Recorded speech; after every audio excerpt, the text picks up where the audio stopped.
redes sociales de la Alcaldía del Peñol, Todo por mi gente. Bienvenidos también ustedes a disfrutar de todos estos eventos, gracias a todo el equipo de TV Peñol. Es grato para el municipio del Peñol, la Alcaldía, Todo por mi gente, la Secretaría de Educación, Cultura y Juventud, la Coordinación de Cultura, darles la bienvenida a Encuna 2023. Nuestra segunda versión del Encuentro Nacional de Narrativas tiene la participación no solo de grandes escritores, sino también de un maravilloso público cultural y literario que ha participado y disfrutado de cada uno de los espacios. Nos complace que el Peñol esté siendo cuna de grandes autores, pues vemos cómo a partir de este y muchos otros ejercicios desarrollados en el municipio por diversos agentes culturales e institucionales, mayor número de personas se motivan a escribir, narrar y leer.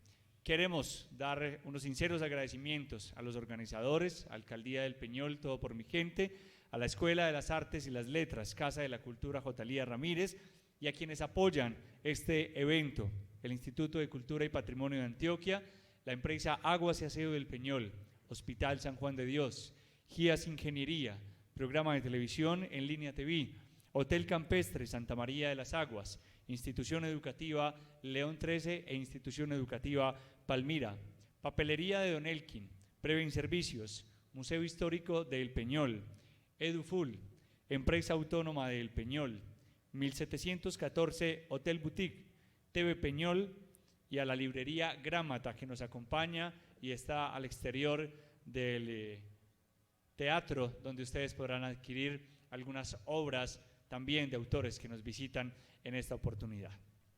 Queremos invitar a la alcaldesa del municipio del Peñol, ingeniera Sorania Andrea Marín, para que nos saluden esta tarde y nos dé paso a la programación que tenemos en este tercer día del Encuentro Nacional de Narrativas. Alcaldesa, la invito al escenario para que saludemos al público que nos acompaña esta tarde en nuestro teatro.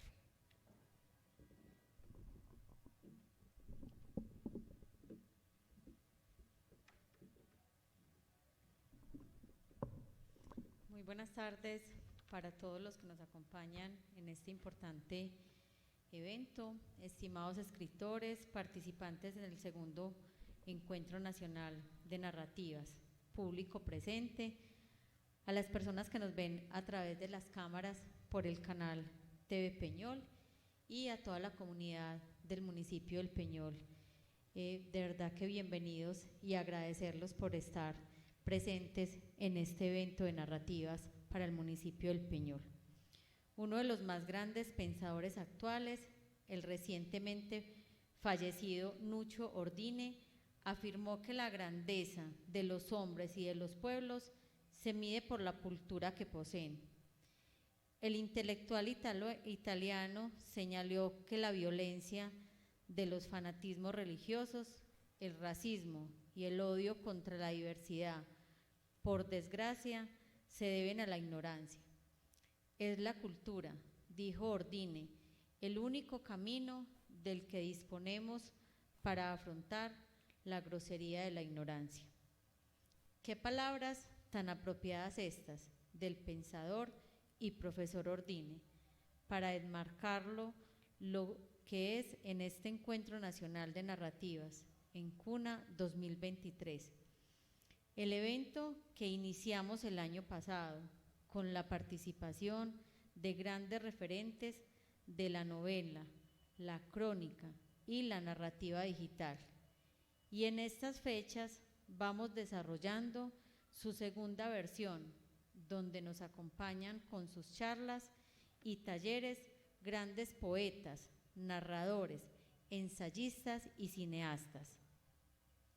El encuentro que surgió como una iniciativa de nuestro escritor y periodista Pedro Nel Valencia en la campaña política de hace 4 años, tiene un objetivo muy claro: que durante algunos días del año el Peñol encienda la fogata de las letras y de las artes, de las narraciones en formatos y géneros diversos, y que esa llama se avive como nunca con la presencia de grandes personajes nacionales de las narrativas y la participación de nuestros locales, mujeres y hombres, jóvenes y adultos, que para bien de nuestro municipio vienen haciendo interesantes creaciones en música, en pintura, en teatro, en danza y en los géneros literarios como la novela,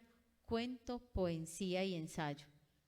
Por eso es muy grato para mí poderme dirigir a ustedes para manifestar la alegría de nuestra comunidad, de nuestra alcaldía Todo por mi Gente y la alegría propia por tener aquí a estas destacadas figuras nacionales de las letras y del arte que nos vienen compartiendo la sabiduría acumulada en su oficio y están en Encuna, acompañadas de jóvenes talentos locales que participan en las charlas y nos dan su valioso aporte como conferencistas o están entre el público disfrutando y aprovechando al máximo este evento.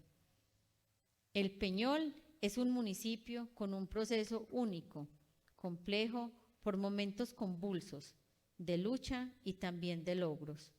Es tierra fértil para narrativas desde sus orígenes, cuando fue fundado por Fray Miguel de Castro en 1714, en el valle de San Nicolás de San Antonio del Remolino, a orillas del río Naro, un territorio de una extraordinaria riqueza aurífera, habitado por los indios taamís que hacían lindas alhajas de oro.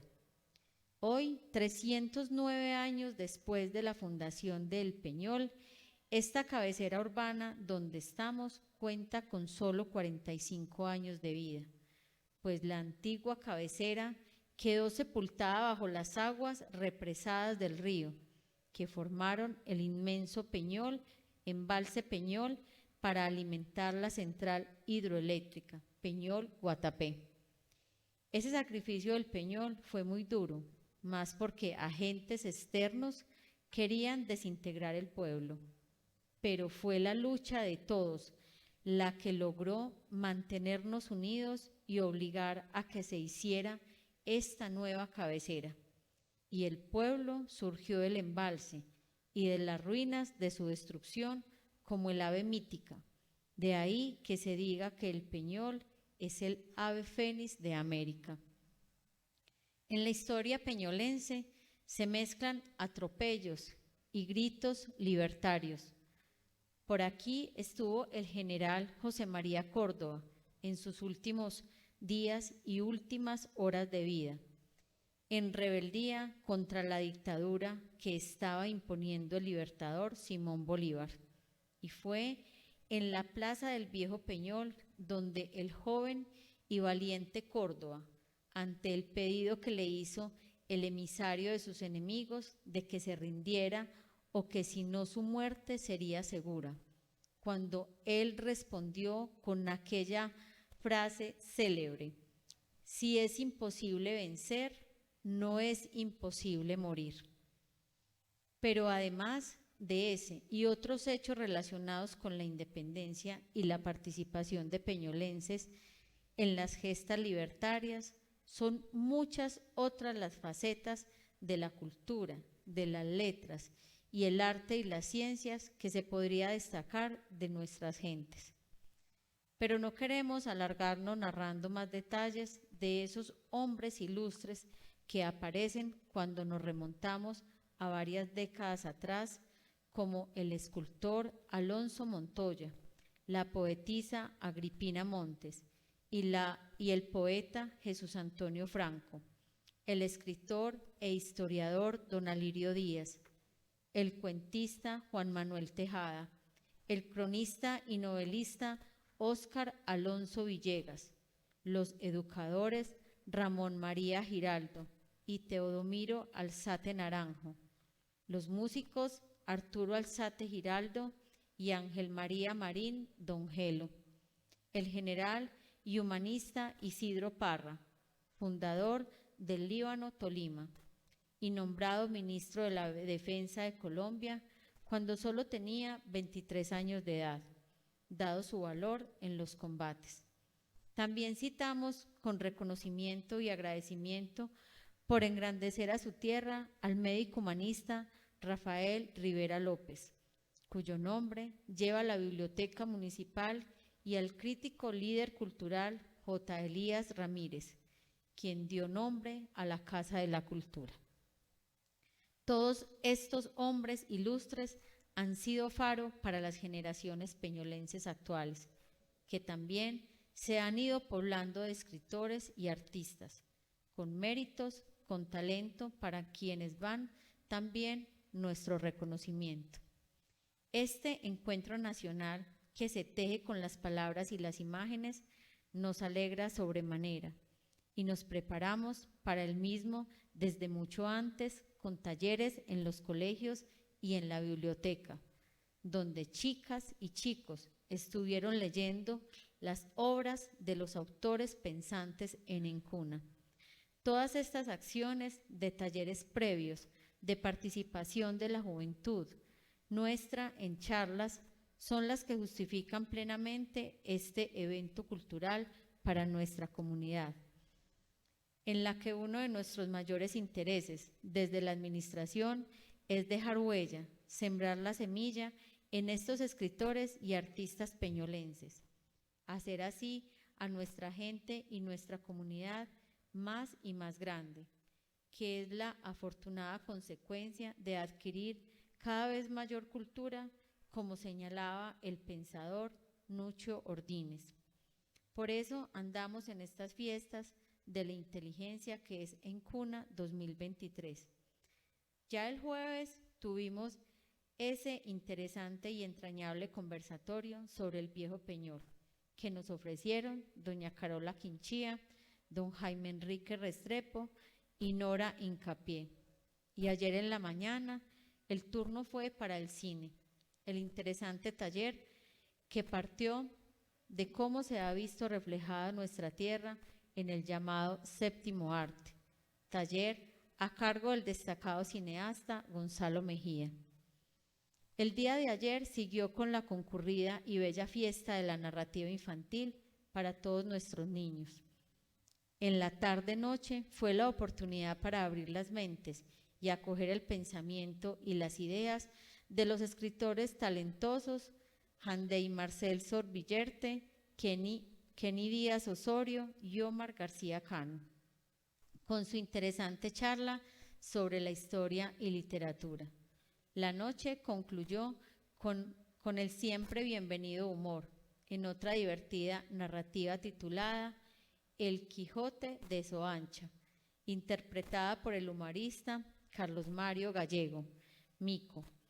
Hoy la mañana peñolense se vistió de buena poesía con el taller sobre este género dado por el poeta, narrador y experimentado tallerista Rafael Aguirre. La tarde que empieza nos trae autores del más alto nivel y temáticas de encanto, como es el análisis de la obra Pondré mi oído sobre la piedra hasta que hable, del maestro William Ospina, a cargo de la escritora Diana Jaramillo.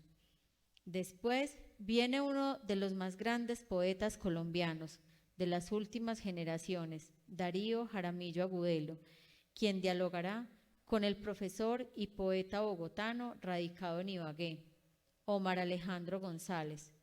Habrá oportunidad para que el público pregunte a los poetas. Y para cerrar la tarde y también el encuentro Encuna 2023, Carolina Sanín, la reconocida intelectual y escritora, dueña de una bellísima y original prosa que se abre camino por todas partes. Centrará su intervención en el cuento Ojos de Perro Azul, de Gabriel García Márquez, y responderá preguntas del público sobre su charla, sobre sus obras y sobre temas de la cultura. El Peñol es una pequeña ciudad de puertas abiertas. Los invito también a conocer sus bellezas naturales, sus verdes campos, el embalse, sitio entre otros como la hermosa Piedra del Marial, el pueblito, réplica del Viejo Peñol, el museo histórico situado a una cuadra de aquí y el simbólico Templo Roca a 50 metros de donde estamos ubicados. Con su Cristo resucitado, el escultor Arosemena, hecho con las llaves, chapas y herramientas usadas en el antiguo Peñol.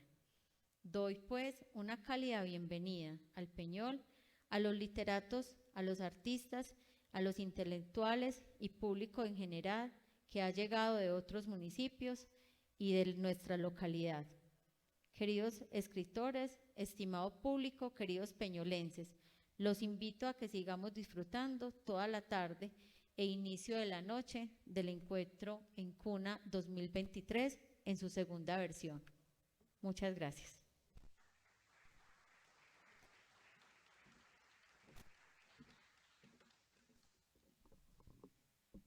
Muchas gracias, alcaldesa, ingeniera Sorani Marín, Alcaldía del Peñol, todo por mi gente. Quiero dar paso a quien ha sido el asesor literario de este encuentro nacional de narrativas, don Pedro Nel Valencia. Don Pedro, lo invito un momento al escenario también para que salude al público, a las personas que nos acompañan y también para contar un poco por qué quien estaba programado, el escritor William Ospina, no va a ser posible que esté en esta charla. Don Pedro Nel, bienvenido a estos micrófonos y a este escenario de Encuna 2023.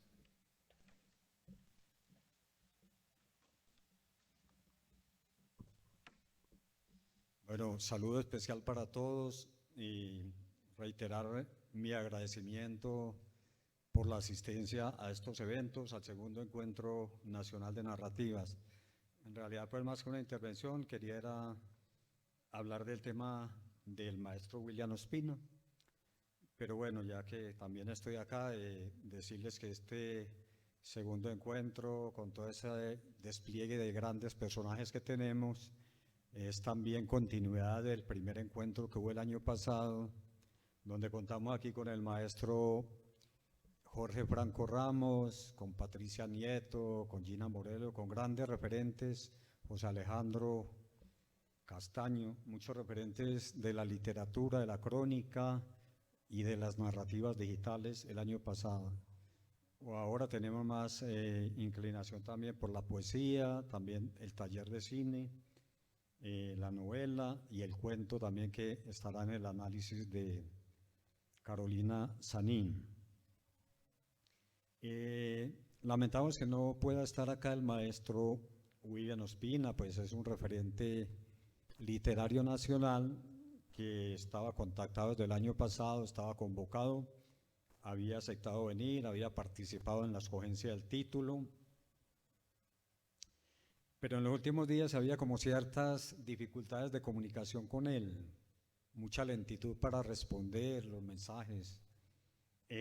Lo último fue que hace como 8 días pues me puso un mensaje diciendo que lamentaba no poder venir por motivos de salud, porque había sufrido una crisis gástrica que lo había mandado al hospital 2 días, tenía restricciones médicas, de movilidad y también en la parte de la dieta alimenticia. El pasado jueves pues yo le puse un audio invitándolo, diciendo: maestro, ¿cómo sigue? Si se anima, para dígale si todo pasado, porque él en ese, cuando me contestó hace 8 días, él me informó, dijo que había tenido que cancelar el lanzamiento del libro en Cartagena, otra charla que tenía en Panamá, una visita a Ibagué a la familia, la charla en el Peñol hoy y una charla que iba a dar en La Ceja mañana, entonces por motivos de salud. Pero entonces el jueves le escribí: maestro, si se anima, vea, lo esperamos, nos interesa mucho que esté, tal, pero nunca contestó. La sorpresa mía fue hoy encontrar en la prensa que decía que se lanzó de candidato a la gobernación del Tolima. Él es de Arbeo, Tolima, él es tolimense, con una fuerte aspiración política, desde el mismo momento en que también supimos que apoyaba al candidato Hernández, que figuraba como posible ministro de Cultura.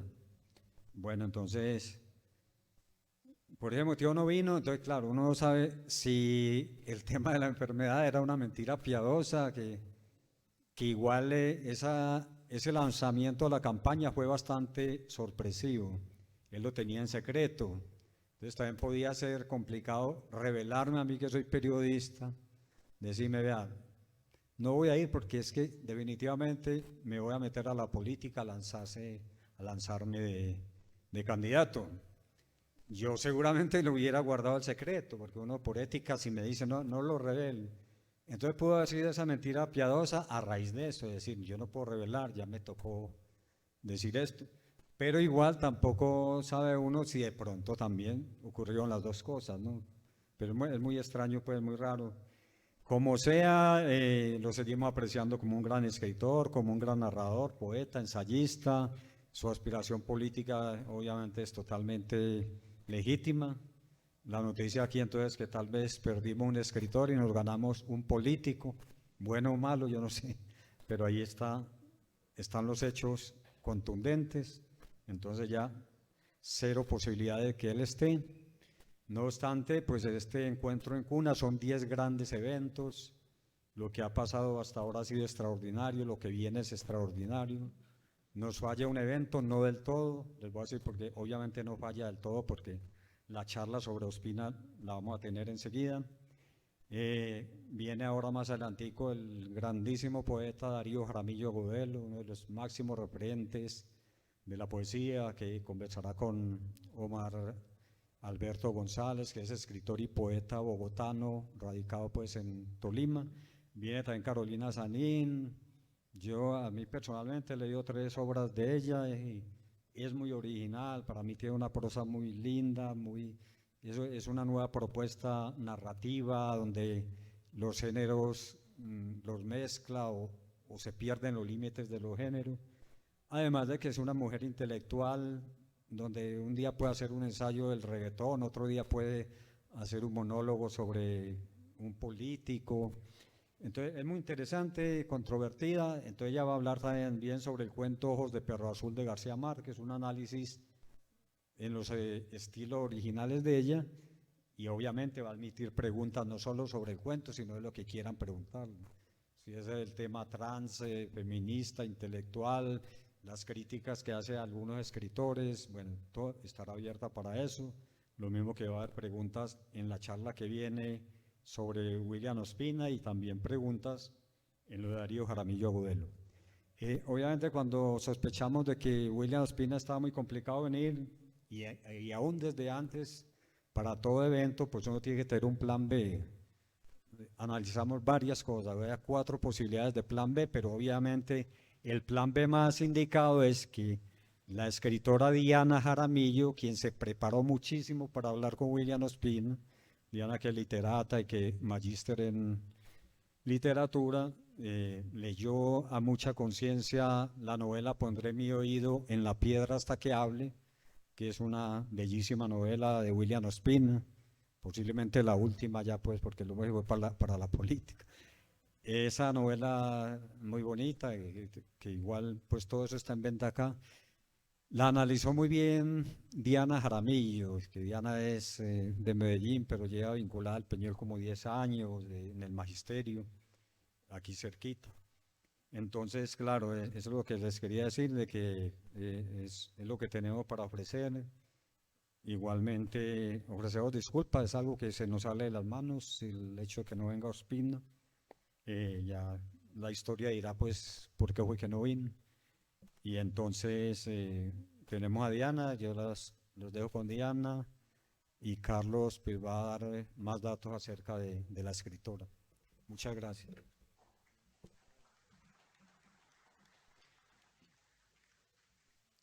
Muchas gracias, don Pedronel Valencia, asesor literario de este Encuentro Nacional de Narrativas, y como lo mencionó hace un momento la alcaldesa, quien ha sido también proponente y gestor de este encuentro en el municipio del Peñol. Vamos a tener entonces a continuación la charla ofrecida por la escritora docente Diana Jaramillo, El arte de poetizar la naturaleza.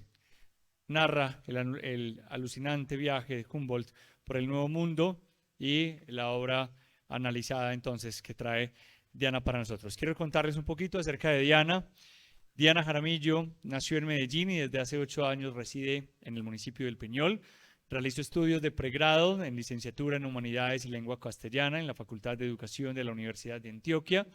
Posteriormente se especializó en literatura, producción de textos e hipertextos en la Universidad Pontificia Bolivariana, en donde también tuvo el título de magíster en literatura. Su trayectoria en la docencia le ha permitido reflexiones pedagógicas que han alcanzado eco y han sido publicadas por la Secretaría de Educación de Antioquia en la colección Pensamiento, Escuela, Maestro y Maestra. Una serie que busca posicionar a los maestros y las maestras como sujetos de saber pedagógico y actores políticos de su territorio. Asimismo, se ha interesado por la escritura y literatura y con sus producciones ha ganado concursos de cuentos y el premio Estímulo al Talento Local 2022, otorgado por la Alcaldía del Peñol. Ha participado como jurado de concursos locales de literatura en las categorías de cuento y poesía.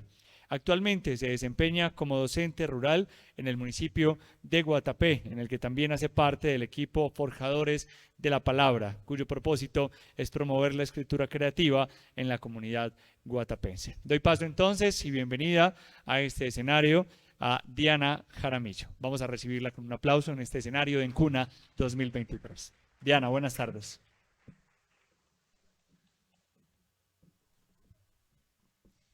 Bueno, muy buenas tardes para todos. Ya me gastaron el nombre, Diana Jaramillo, Diana Jaramillo. Qué bueno que están acá compartiendo con nosotros. Realmente agradecer también a la alcaldía por el voto de confianza, Pedro Nel, que de principio pensó en mí para llevar a cabo este conversatorio con William Ospina. Pues infortunadamente no está con nosotros, pero podemos trabajar su obra, que también es el ejercicio que nos corresponde. Quiero contarles que la estructura de esta charla, pues básicamente es una disertación acerca del análisis que pude lograr a partir de la lectura de la novela y en principio deseo pues mostrarles el transcurrir que hizo Humboldt en tierras americanas, que les generará a ustedes un contexto. También el origen de la novela, de dónde sale ese deseo de William Ospina por crear una novela acerca de un personaje como Alexander von Humboldt, que fue un científico, y al final ya tratar muy concretamente el tema que pueden ver en pantalla, que es el arte de poetizar la naturaleza. Para poderlo hacer, vamos también a leer algunos fragmentos que he puesto ahí también para que ustedes puedan pues, tener su referencia.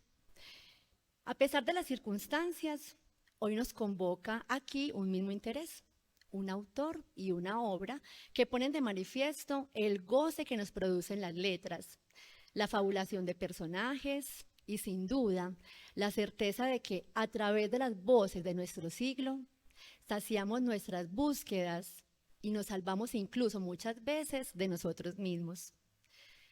En esta tarde apelo a ello, para que con esta charla muchos, por no decir que todos y sonar bastante pretenciosa, salgan de acá y compren el libro del maestro Ospina para que conozcan su estudio juicioso y sean testigos del resultado de una minuciosa investigación que nos devela al Humboldt más humano y personal, escondido entre miles de páginas científicas y los testimonios de sus encuentros.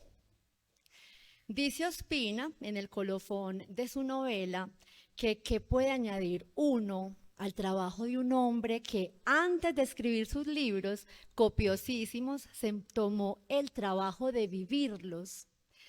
Para entrar en contexto, vale la pena mencionar que la novela Pondré mi oído en la piedra hasta que hable, publicado a principios de este año por la editorial Penguin Random House, es la materialización de una creciente pasión del escritor colombiano por el científico alemán Alexander von Humboldt, a quien ha dedicado años de estudio y a quien con precisión temporal, desde hace 31 años, le escribió un poema que lleva su nombre y que podríamos decir que es el germen de esta novela.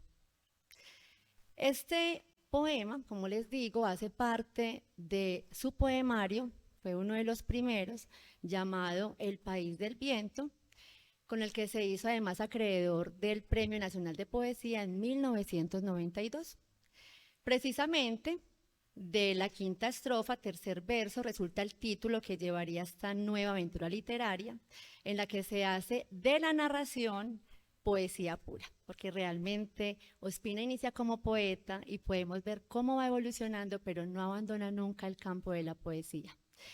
La estrofa dice de esta manera: mi cielo está dorado de preguntas, aún lo espero todo de la piedra y las olas. Pondré mi oído en la piedra hasta que hable, hasta que ceda su secreto de cohesión y firmeza, de indiferencia y persistencia.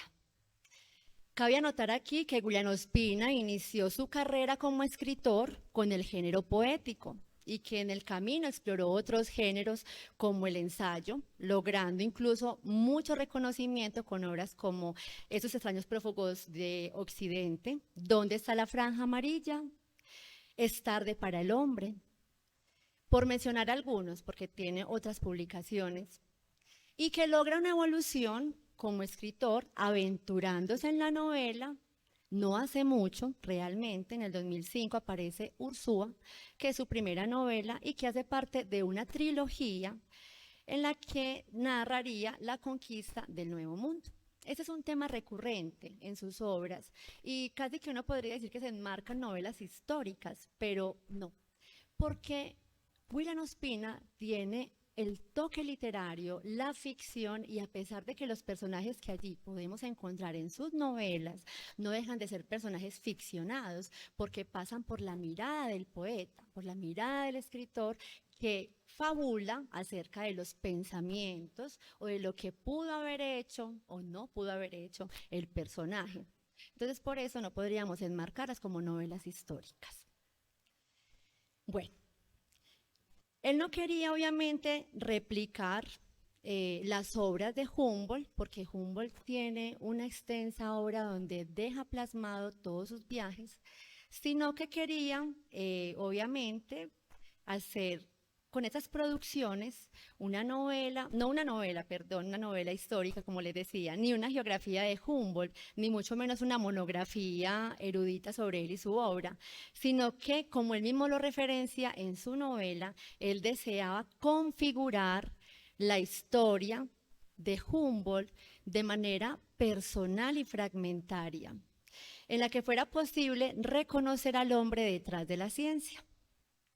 ¿En qué consiste eso? Cuando uno empieza a abordar la obra, se da cuenta que Julián Ospina utiliza fragmentos de las obras de Humboldt, pero va haciendo una interpretación de esa manera y nos va llevando en ese fantástico viaje que hizo y va interpretando a la par las palabras de Humboldt.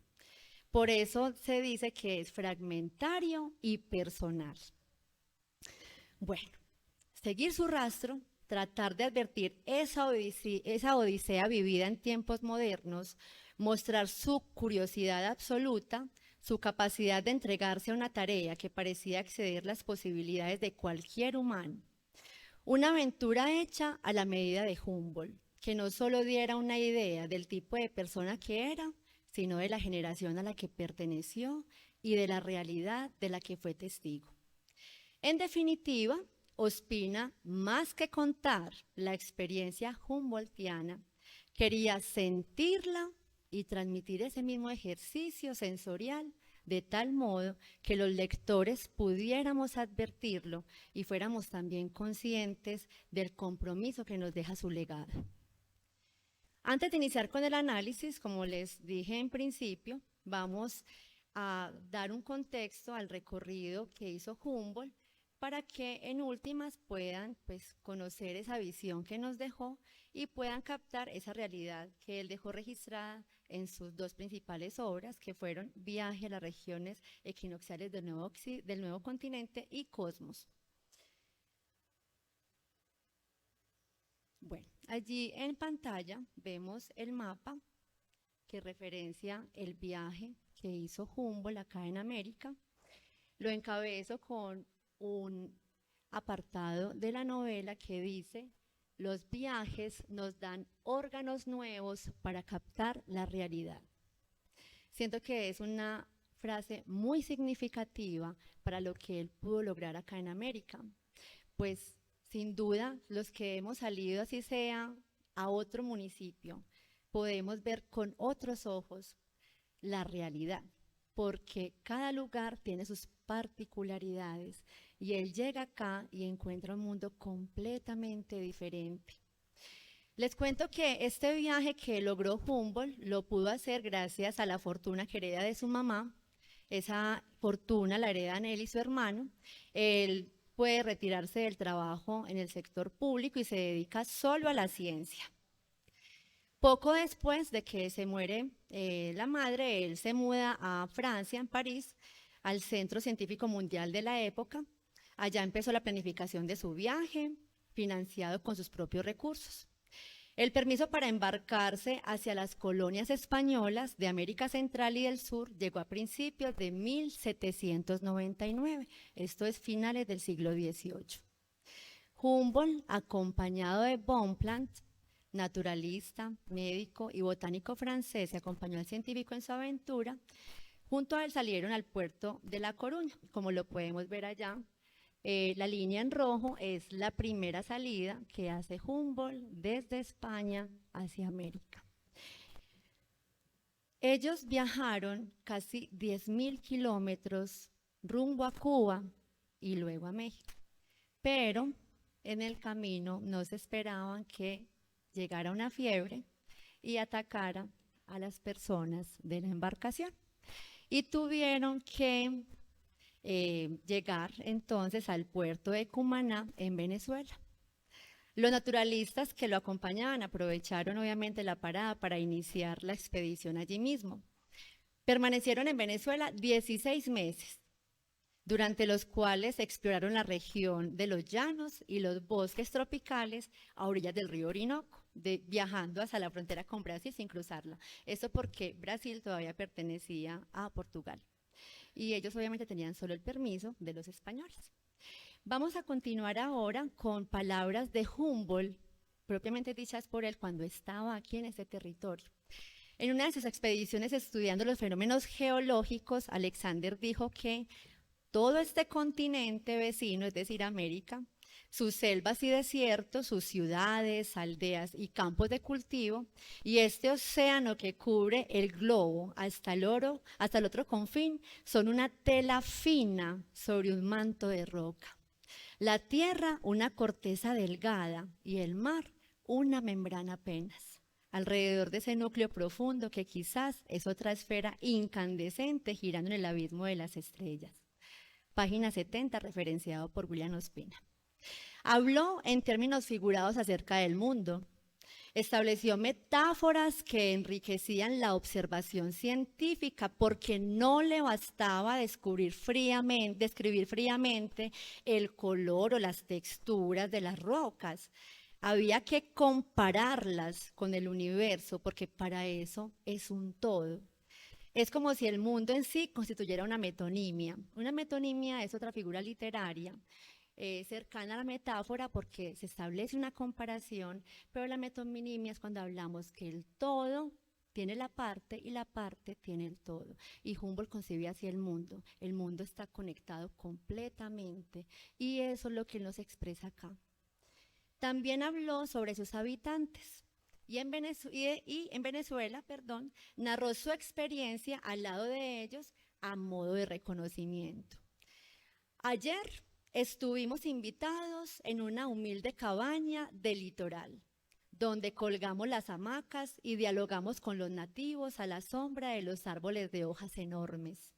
Son muchos los ejemplos que he visto y oído de hospitalidad sin límites, de dulce compasión y de cuidado afectuoso y desinteresado por desconocidos que lo necesitan. Toda esa cordialidad humana ha ido desapareciendo en otras partes. Y temo de verdad que todo lo destierre eso que nos envanece en llamar la civilización avanzada. Página 95, referenciado por el maestro Ospina. Vemos acá cómo Humboldt le da importancia a las comunidades indígenas y en esta obra vamos a encontrarnos con eso. Ahorita más adelante incluso vamos a ver cómo le dio prioridad al discurso de un esclavo, cuando para la época eso no se permitía. Entonces acá hay una ruptura también con las ideas culturales y sociales que tenemos para la época, pues no diría que no actualmente, pero este hombre tiene una visión crítica desde acá, desde lo que puede ver en esas comunidades que aquí, por esa llamada civilización, vamos acabando y que finalmente son muy bonitos hábitos y que se van yendo con el tiempo y se van perdiendo. Sin duda, por eso llaman alucinante a su viaje, porque encontró realidades disímiles a las que ya conocía. Se fascinó con un país donde los cangrejos tenían el color de los cielos y donde todo era tan bueno para ellos como si en cada día se estuviera asistiendo a la creación del mundo. ¿Esto por qué? Porque llevaban días en América en donde no encontraban absolutamente nada de lo que habían visto en Europa. Todo era completamente nuevo. Por eso Humboldt sintió que asistía a la creación del mundo, porque todo lo que veía acá era una novedad para él y para los naturalistas que lo estaban acompañando. El río Orinoco fue otra aventura, casi una peripecia, y de él señaló lo siguiente.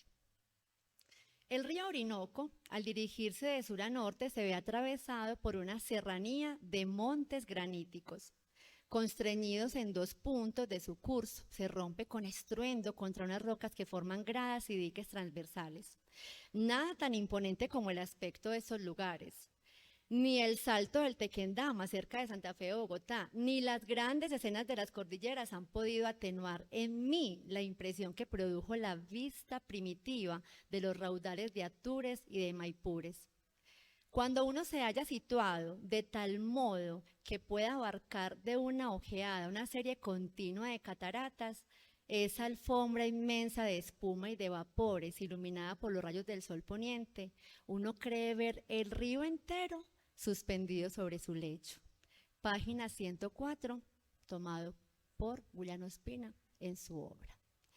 Miren que él no se detiene solo a describir el río que serpentea sobre las montañas, no.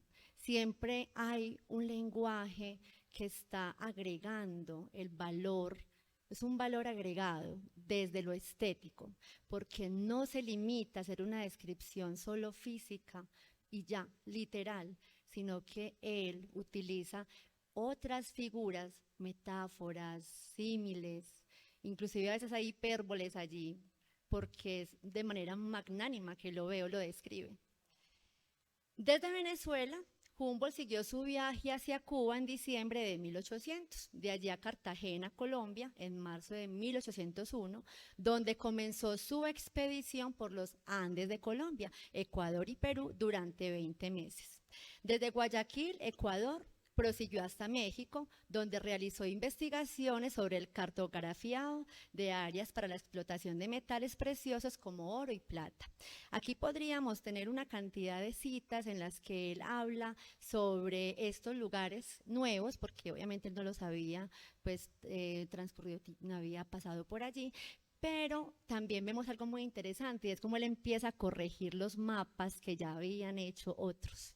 Entonces hay un ejercicio también allí donde este científico se para en la historia y dice, acá hay unos errores que hay que corregir para los nuevos aventureros que vienen aquí después. Miremos a la imagen para conocer otros datos de su expedición. Al lado izquierdo, por ejemplo, vemos uno de los dibujos que hizo el propio Humboldt. Para muchos pues no es muy conocido, es principalmente más conocida la obra de José Celestino Mutis en la expedición botánica, pero esa que ven aquí a la izquierda la dibujó precisamente Humboldt en sus expediciones y también pues vale acotar que junto a Bonpland tuvieron la posibilidad de recolectar 5.000 especies de plantas y que muchas fueron identificadas y descritas durante este viaje. También podemos agregar, y que podemos ver en la imagen, que cuando estuvo en Venezuela hizo un estudio en el que observó que se había reducido el nivel del agua del lago del estado de Valencia, al norte del país, y que eso estaba asociado a la deforestación. Esta obra precisamente tiene ese punto, ese aspecto que es muy ecológico, y todo lo que va trabajando, Humboldt va también agregando esa esperanza que hay que sostener, porque ya había empezado una destrucción de este planeta, y él dice, no podemos seguir así. Vea, esto es lo que hay que preservarlo, y eso es lo que también vamos a encontrar dentro de la obra de Ospina. En Estados Unidos él también estuvo, yo los invito pues en la imagen, las líneas de las que los van mostrando, pues los viajes que hace. La roja es la primera, que como les dije ahorita, salía de España hacia acá, hacia México y Cuba, pero tuvo que llegar primero, fue a Venezuela, luego sí pudo llegar a España, perdón, a México y a Cuba, y luego la línea verde, que es lo que acabé de decir, que está en Colombia, que está en Quito, Ecuador. Y ya hacia los finales, pues va hacia Estados Unidos, y allí hace relaciones diplomáticas con el presidente de ese entonces, y con él constituye un grupo de estudiosos, como lo menciona allí, que fueron formadores pues, de una red científica internacional. Bueno, de vuelta ya a Europa, tenía ya 35 años. Humboldt se estableció en París, donde escribió y publicó en francés y alemán con una vasta colección de libros. Inició con Cuadros de la Naturaleza en 1808. En los años siguientes, Humboldt publicó Viaje a las regiones equinocciales del nuevo continente, en la que describe los viajes a través de la región costera, sabanas y bosques de Venezuela.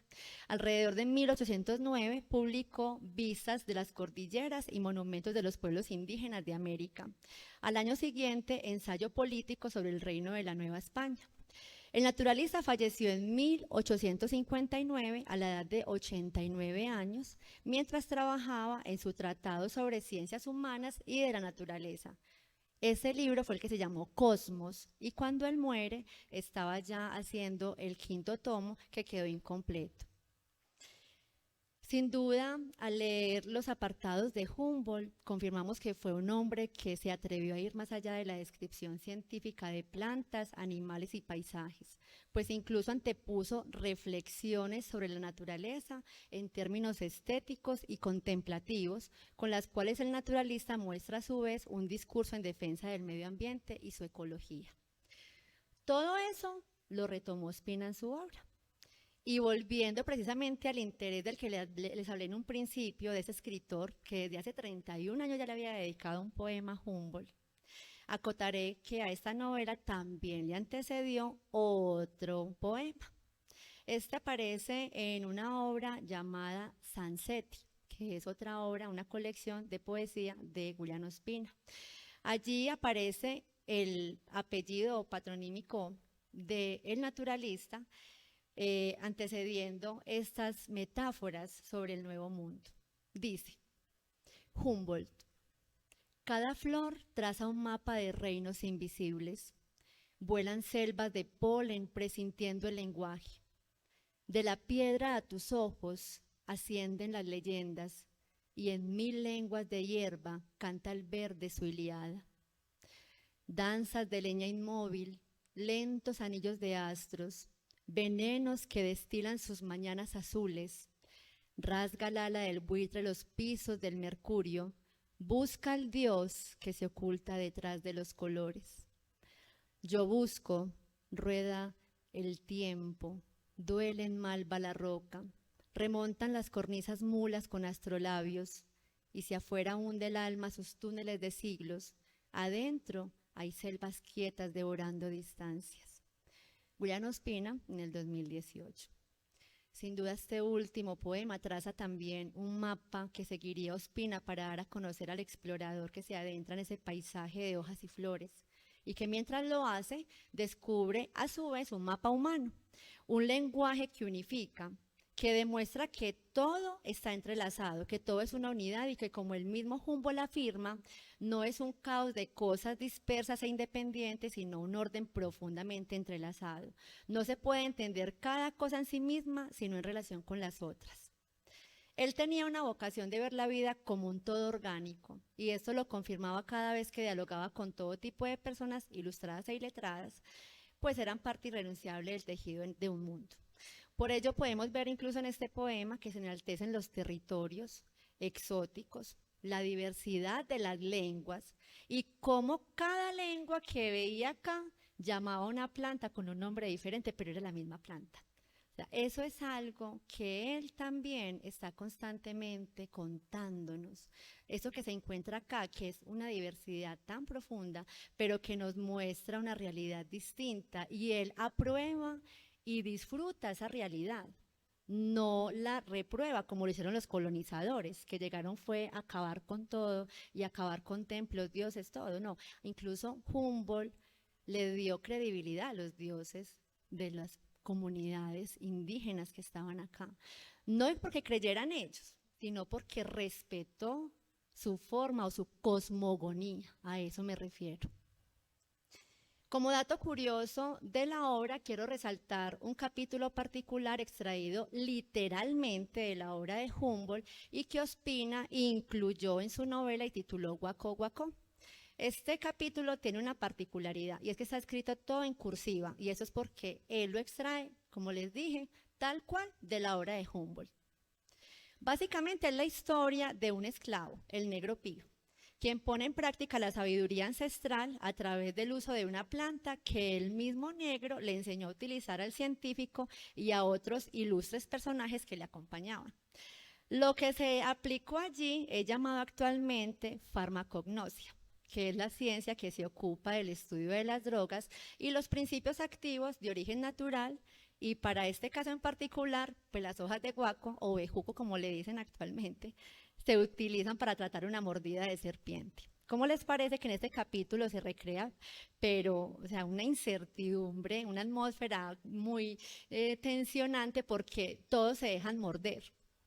Y con la planta buscan ser sanados, y sí son sanados. O sea, la credibilidad se da porque el Negro Pío muestra cómo es eficiente la medicina que utiliza. Entonces, ¿qué vemos aquí? Un Humboldt que confía y aprueba el saber del Negro Pío, aún sin tener sin ser un hombre ilustrado para los ojos de la época.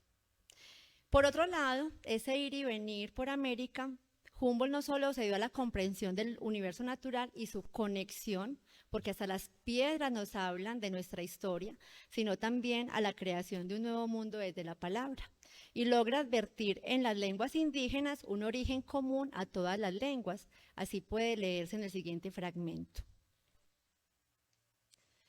Alexander podía comparar el vascuence que estudiaba su hermano con las lenguas del Orinoco, no para postular una identidad de origen, sino para advertir sus procedimientos comunes, que son en su origen los de todas las lenguas. La misma vocación por las metáforas humanizantes estaba en el tamanaco, para el que la avispa Uanemú es el padre de la miel, los dedos Amñamucurú son los hijos de la mano, las venas son las raíces y las hojas son el cabello de los árboles. Que en el vasco, donde el trueno Odotza es la voz de la nube y el eco Arribicia es la vida de la piedra. También él, como los primeros pueblos, era capaz de sentir en su cuerpo las raíces que beben y los follajes que respiran, la dulzura de los frutos y la sal de los mares. Esto está en la página 201 de la novela de Ospina. Aquí estamos refiriendo lo que hace un momento les comentaba acerca de las lenguas, que él no ve como un elemento para discriminar, sino que antes las acoge y las compara con los estudios que su hermano ya había hecho. Su hermano era un lingüista y por eso él también conocía acerca del tema. En este apartado, mientras conocemos a Humboldt mediante la pluma de Ospina, asistimos a la poetización del universo natural, en el que el científico hace de la ciencia una experiencia literaria y estética. Esto se evidencia también en la manera en la que Humboldt logra ser un interlocutor entre los países americanos y europeos, ya que estos eran casi invisibles para la ciencia y la filosofía de la Europa de aquella época, logrando así una nueva visión del tercer mundo en el siglo XIX, ya que tras su vuelta a estos paisajes se volvieron el sueño de la Europa de ese siglo y el sueño del arte romántico. Y de este modo, Humboldt pudo conjugar dos momentos, o más bien dos tendencias de la época, que la tradición histórica ha instaurado como opuestas. Algunos de ustedes quizás han escuchado romanticismo, ilustración. Uno le antecede al otro. Y según la teoría, son distintas, pero no. Humboldt logra aunarlas. Llega y utiliza realidad e imaginación, objetividad y subjetividad, ciencia y arte. Su discurso es ese. Entonces allí es donde vemos que las dos tendencias sí pueden estar unidas. Cuando se avanza en la lectura, se atreve uno a pensar que Humboldt fue más bien un poeta interesado en la ciencia y que por eso su contemplación trascendía el método científico para hacer de lo hallado un objeto estético. En el siguiente apartado, Ospina fabula el encuentro de Edgar Allan Poe, eso es hacia el final ya de la obra, con Humboldt, y podemos percibir cómo el poeta deja claro que la descripción o sistematización científica no es suficiente para abarcar lo que la ciencia descubre. Dice así, abro comillas: una cosa es el goce que sentimos ante los fenómenos, que nos hace adivinar en su diseño un orden superior. Y otra cosa es el goce más refinado del que estudia y comprueba la existencia de ese orden. Pero solo en el arte se reconcilian esas dos miradas, el placer espontáneo y el entendimiento. El artista a la vez es el testigo del mundo y el que descifra como en juego sus leyes para poder representarlo. El nombre de la orquídea todavía está lejos de la orquídea, pero sin ningún lenguaje abarca toda la realidad, las formas, las texturas, el color, el sentido. Desde el primer momento, la belleza se impone. Quizás el entendimiento haga más honda la emoción, pero es el arte más misterioso el que nos acerca al milagro. Esto está en la página 342, 343 de la novela de Julián Ospina. Aquí podemos notar que Humboldt había comprendido algo que no comprendía la gente de su época, y era que la ciencia no estaba hecha solamente para el escritorio, que la ilustración los dejó allí sentados con bibliotecas muy grandes, inclusive la enciclopedia se la debemos a la ilustración. Pero Humboldt supo que era más importante vivir eso que estaba en los libros y no quedarse sentado en un escritorio. Dice acá que sus maestros le enseñaron algo, yo eso lo quiero leer desde el libro. Dice: con sus maestros de geología, de botánica, de física, de astronomía, con Solner, con Heim, con Reytenmeyer, había aprendido a observar, a medir, a asociar y a clasificar. Y también aprendió que muchos estudiosos se limitan a entender el mundo, pero les hace falta sentirlo. Estudiaban las piedras lejos de las minas, las plantas lejos de los bosques, el espacio en los mapas. Tenían en alta estima el lenguaje y la mente, pero descuidaban lo que el cuerpo puede llegar a conocer. No aprende lo mismo un científico encerrado en su gabinete que un hombre asomándose por el cráter de los volcanes, arriesgándose por ríos torrenciales, descifrando los vientos desde la cubierta de un barco, padeciendo el riesgo de los naufragios, desafiando el vértigo de los peñascos sobre el lomo de las mulas equilibristas, afrontando borrascas en la intemperie y enjambres de mosquitos que oscurecen el aire. También se aprende la realidad viendo hileras de esclavos que se calcinan bajo el sol despiadado, visitando furtivas casas de placer en una ciudad de las montañas, o temblando de amor en la penumbra de un cuarto, en la tibieza de unos brazos desnudos. Humboldt se dio a la tarea de vivir el conocimiento, y ahí hace la diferencia con la gente de su época. Supo que no bastaba, que la aventura de la investigación tenía que ser no solo una aventura de la mente, sino también de la carne, de los sentidos y de la imaginación. Fue el precursor de vivir la mística de la naturaleza. No en vano se dice que es el padre olvidado de la ecología, porque fue el primero en describir las zonas climáticas y vegetales globales en una época en la que los demás científicos se ceñían a un enfoque estricto de la clasificación. De ahí que lo que dejó escrito siga siendo un referente. La lectura de la novela tiene algo especial. Está hecha con capítulos de pájaros, de ríos, de volcanes, de árboles, incluso se llaman así los capítulos. Y eso nos permite reconocer esa aventura de la que él habla, que vivió no desde la mente, no desde los libros, sino desde el cuerpo. Y ustedes nos imaginan acá cómo uno también se empelicula pensando cómo ese hombre iba a perder todas sus cositas en un naufragio en el río. Todo eso nos hace experimentar también su experiencia sensorial. Ospina afirma sobre Alexander que sumaba a su saber y a su sensibilidad un sentido de la belleza que los primeros aventureros casi no conocían. Seguir sus pasos es vivir la desesperación de que no sea posible sentirlo todo. Él quería absorber como una esponja toda la realidad que lo rodeaba. Tenía más sentidos que cualquier otro para captarla. No había una sola cosa ni un solo fenómeno que no le interesara. El ser más capaz de interrogar el mundo, de vivir sus experiencias, no podía dejar de cruzar por la selva como el lector que avanza por una inmensa biblioteca, sabiendo que solo le serán concedidos unos cuantos libros de ese tesoro infinito. A este punto, es preciso que visualicemos el espacio que nos circunda como esa biblioteca. Muchas personas no viven acá, lo sé. Vienen de Medellín, de Marinilla, de Río Negro, hay invitados de otros lugares, pero también han tenido la experiencia de salir a buscar naturaleza. Y sabemos que cuando salimos, por ejemplo, de acá, hacia una vereda, la protagonista sigue siendo ella, naturaleza. Nos vas a salir a caminar un poco para adentrarnos en una galería de arte. El verde es sin duda el color más predominante de todas las acuarelas que nuestros ojos puedan registrar. Mientras caminamos vamos captando ciertos elementos, montañas, árboles, musgos, césped, flores, mariposas, mosquitos, follajes, pájaros, pequeñas corrientes de agua, piedras, todos ellos colmados de una diversidad cromática que enriquece nuestra memoria y experiencia sensorial.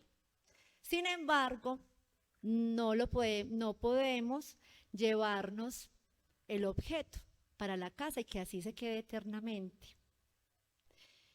Tenemos que utilizar una imagen para recordar el momento en el que lo vimos y quizás recordar también lo que sentimos al verlo. Resulta que en su encuentro con Mutis, Humboldt entendió que lo que inspiró a aquel hombre a elaborar las láminas no fue un asunto ornamental ni una teoría estética, sino la necesidad de salvar al elemento natural de la muerte. Los herbarios solo eran bellos el primer día.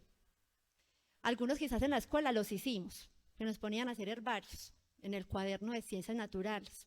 El primer día eran maravillosos, todavía las hojas estaban verdes. Luego ya era café, negro, ya se murió, la hoja deshecha, ya no había nada.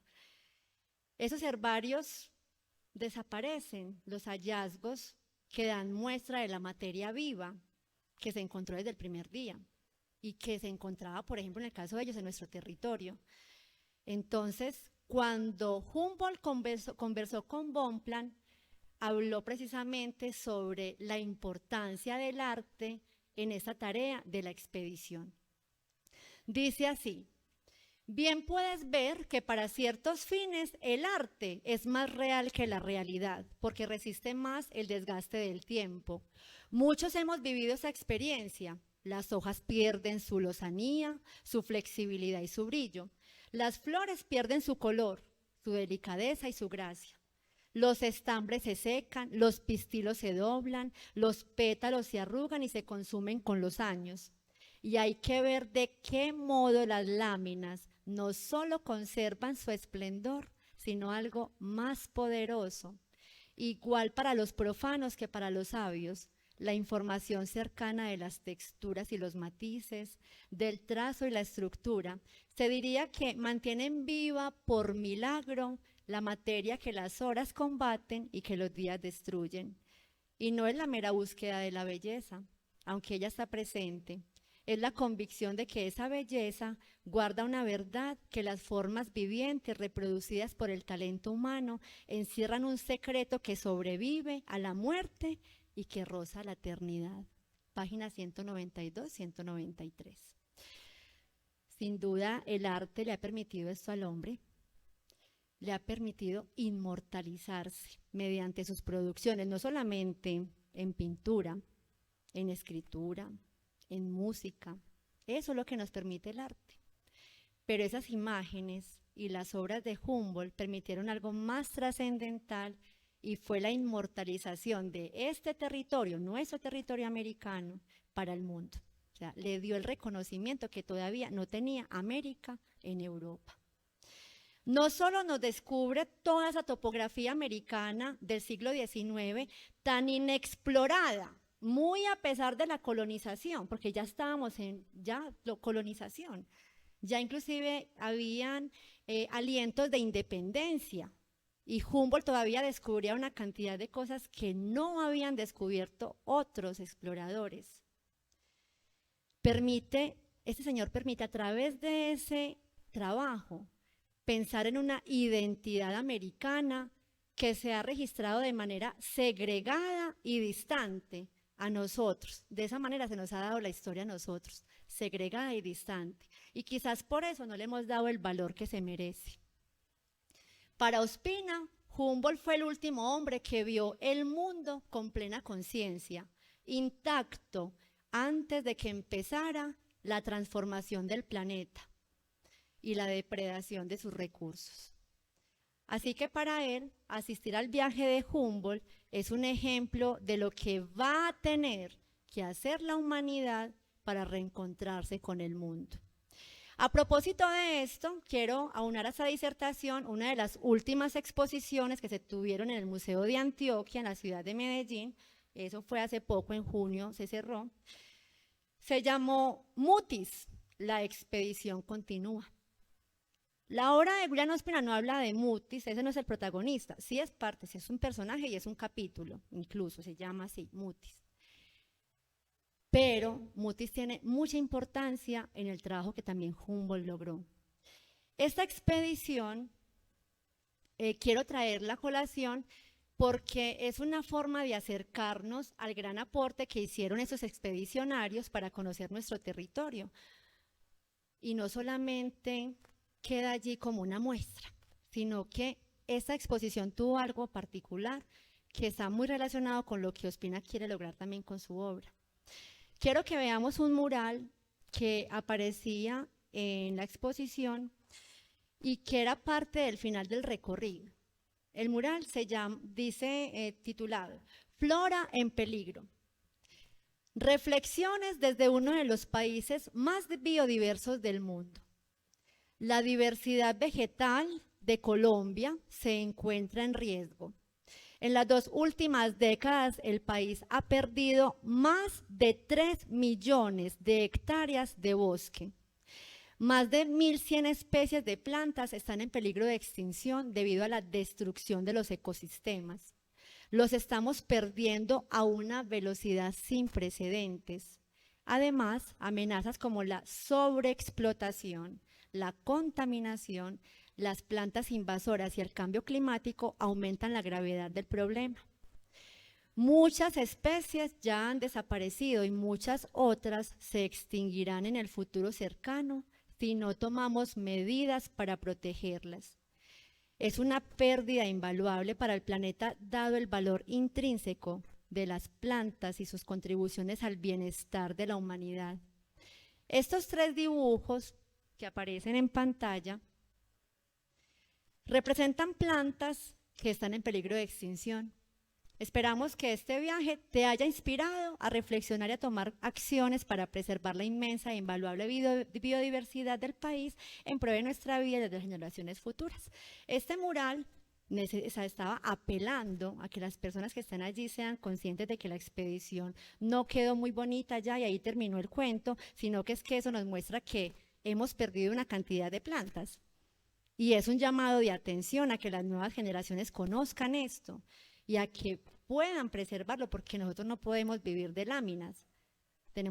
Necesitamos obviamente el medio ambiente para hacerlo.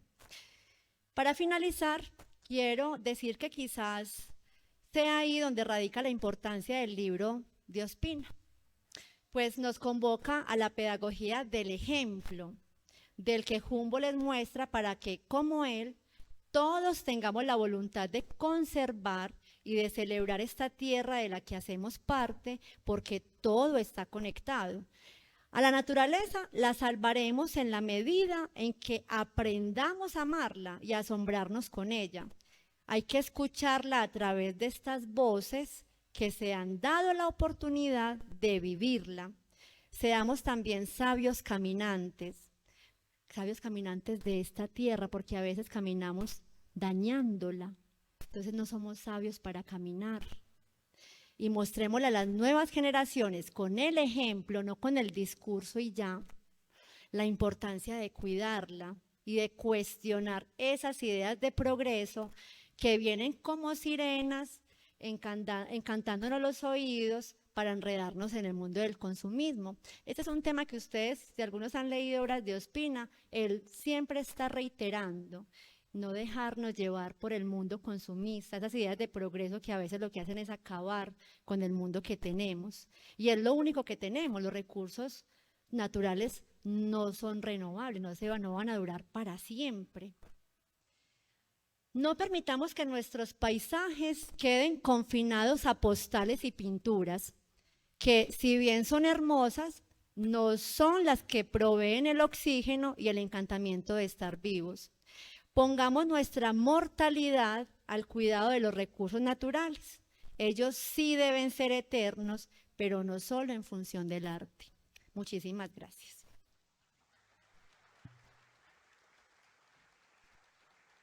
Bueno, hay un espacio en el que ustedes pueden dar observaciones, agregar algo a la charla o hacer alguna pregunta relacionada con la lectura de la novela de Julián Ospina. Si alguien desea.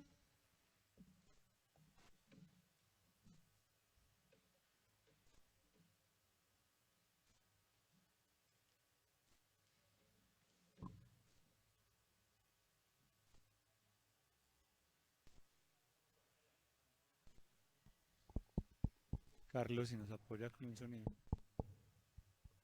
Dos, sí.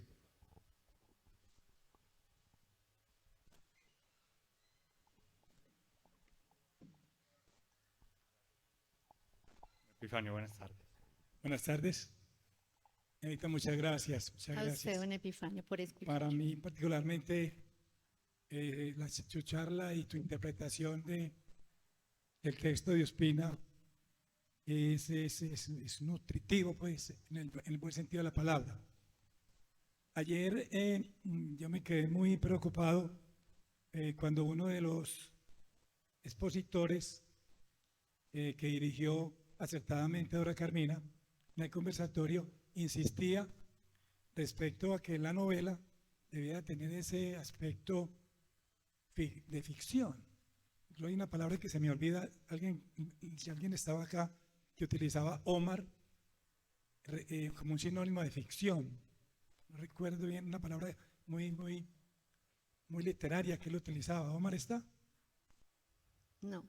Bueno, no me la aprendí la palabra y me gustó pues el sonido de la palabra, pero es lo mismo que ficción. La verosimilitud. Sí, no, ¿Será? él utilizaba una palabra griega, Ah, ya. que me da menosis, algo así. La Bien. poiesis. ¿Perdón? La poiesis. Muchas gracias. ¿Apoyesis? Poiesis. Poiesis. Poiesis. Muy amable, de verdad me sonó y voy a trabajar sobre ella. Entonces, yo me pregunto en una exposición que tú haces como tan tan tipo ensayo. Yo no sé si ustedes me corrigen, que leen más que yo. Ospina sí hace como una especie de ensayo sobre Humboldt, o en qué parte descubriste tú, y eres como más detallista en eso, la verdadera ficción que pone ahí Ospina en la novela. Porque en la exposición tuya todo es verosímil, todo es creíble, todo es visible incluso con las imágenes que él hace casi fotográficas, pues. Entonces, ¿en qué parte de la novela descubriste elementos de ficción? Muchas gracias. Bueno, muchas gracias por la pregunta, don Epifanio. Bueno, don Epifanio refiere dos géneros, que es novela y ensayo, los dos muy diferentes realmente. Eso no puede ser un ensayo, porque sencillamente tiene los elementos narrativos para no serlo. Tiene personajes, tiene espacio, tiempo, acciones y la mirada verosímil, ¿sí?, de la historia o de lo que Humboldt dejó y lo que recrea ya Julián Ospina. Por eso es novela. La extensión lo hace serlo, ¿sí?, porque también el género tiene que ver con la extensión. La narración cumple con el propósito de contar. Un ensayo no cuenta, un ensayo lo que hace es sustentar una idea progresivamente. ¿Qué idea? Una tesis, ¿sí?, un punto de vista. Yo aquí, desde el principio les digo, apelo a su interés por esta obra y por el autor para que ojalá a través de lo que yo les cuente puedan salir a comprar la obra. Eso era lo que yo quería lograr, lo que espero todavía lograr. Así sea para que se la gasten en la campaña política. Mentiras, ese chiste no está muy mal. Pero ya aquí en este caso deja de ser ensayo por eso, don Epifanio, porque a pesar de que él extrae apartados completos de la obra de Humboldt, Humboldt también no dejó de narrar. Y ayer cuando veíamos la charla acerca de la novela histórica, la historia, lo verosímil, lo inverosímil, las novelas, aunque tengan personajes reales, también siguen estando tocados por la mirada humana y todos obviamente estamos sesgados por nuestra subjetividad. Entonces Ospina aquí hizo una recreación de lo que ya había recreado incluso Humboldt de su experiencia. Y yo creo que la experiencia de Humboldt, por eso dice, trascendió lo científico, no se quedó solo en la descripción. Entonces ya ahí pasa también a un plano de lo inverosímil, pues uno podría decir que Humboldt está exagerando ciertas cosas, pero no podemos asegurarlo porque nosotros no estuvimos con él, ¿sí? La novela tiene esa parte, esa característica, esa particularidad. Es ficticia, a pesar de que tenga un elemento real. El elemento real es un personaje que sabemos que existió, pero todo lo que hizo Ospina fue recrear lo que él ya había dejado escrito en sus testimonios de su exploración del Nuevo Mundo. Entonces, por eso no podríamos decir que eso es un ensayo, sino una novela en la que, como dijo Ospina, se muestra un científico, pero el lado más personal y más humano que pueda tener. Sí, queda de pronto bien con la respuesta, don Epifán. Gracias a usted. ¿Alguien más tiene alguna pregunta o algún aporte, que hayan leído la obra y también quieran aportar algo?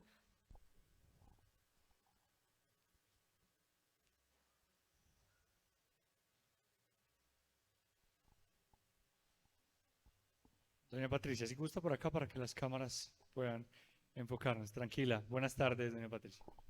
Gracias, buenas tardes. No, Buenas pues tardes. yo tengo, gracias, una pregunta muy simple. Bueno, aparte de ser cosmogónica esta novela, porque interpretaba pues las vivencias de nuestros ancestros, y bueno, es algo muy amplio que yo me la quiero leer porque le queda a uno esa gran inquietud. Puede decirse que también es ecológica. Es una pregunta muy sencilla, pero Claro que sí. ¿Cómo es que es su nombre? Patricia, Doña Patricia. gracias. Bueno, gracias a usted por la pregunta. Bueno, esa sería nuestra última pregunta porque ya estamos con la premura del tiempo y tenemos que también venir allá a participar del conversatorio con el maestro Darío. Bueno, ante la pregunta de doña Patricia tenemos que sí, claro que es una novela ecológica. No pues porque sea un tratado ecológico, sino porque el protagonista incluso no solo es Humboldt, sino el elemento natural. O sea, todo lo que hace Humboldt, ¿a través de qué lo hace? De su experiencia con la naturaleza. Y eso es lo que deja él como legado, el cuidado que debemos tener a esa ecología que hemos ido destruyendo y que inclusive él identificó desde que llegó a Venezuela y que hizo el estudio y dijo, están deforestando tanto que el lago está bajando el nivel el lago está bajando el nivel del agua. Entonces, claro que también nos vemos ante una novela ecologista. Incluso al final, Ospina, en la última parte de la obra, acá precisamente es donde dice que la única pedagogía que sobrevivirá es esa pedagogía que nos dejó los enciclopedistas, es decir, Humboldt, lo que vivió acá, ese cuidado que debemos tener de los elementos naturales porque ellos no van a ser eternos y nosotros tampoco, pero tenemos que dejarle a los que vienen un lugar que esté cuidado para que pueda sostenerse. Bueno, les agradezco entonces mucho la participación, el haber estado aquí escuchando esta disertación. Yo sé que a veces es un poco, sí, cansón podría ser la palabra, estar escuchando, pero no olvidemos que esta era una charla académica acerca de un análisis, ¿cierto?, de una obra, de una novela, y es a la luz de teorías literarias pues, que uno puede abarcar eso para que llegue a un público como ustedes. Muchísimas gracias.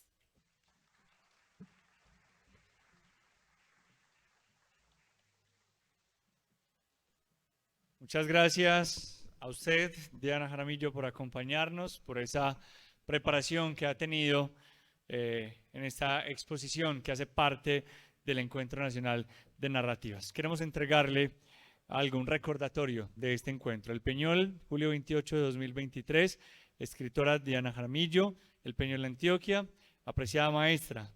Queremos expresarle que valoramos altamente su aporte a nuestro segundo encuentro de narrativas en Cuna 2023. Son semillas que sembramos entre muchos para la literatura y cultura del Peñol.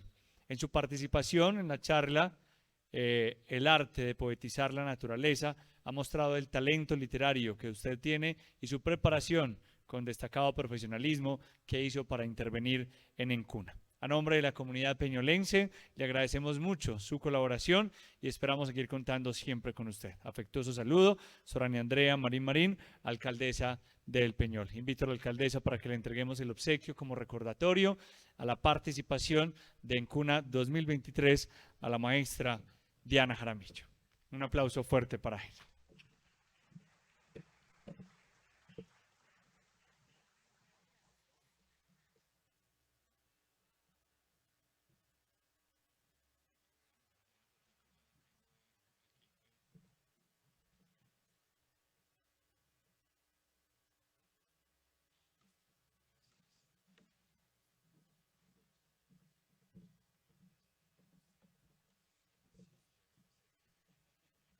De nuevo, muchas gracias a Diana, a todos ustedes por acompañarnos en esta exposición. Queremos contarles que a las 4:15 de la tarde tendremos el conversatorio con el escritor y poeta Darío Jaramillo Agudelo, quien conversará con el escritor Omar Alejandro González. La poesía, los gatos y los amores posibles e imposibles. Vamos a un receso y en un ratico estaremos nuevamente acá en el escenario de Encuna 2023. A los televidentes les invitamos a estar conectados con el canal TV Peñol.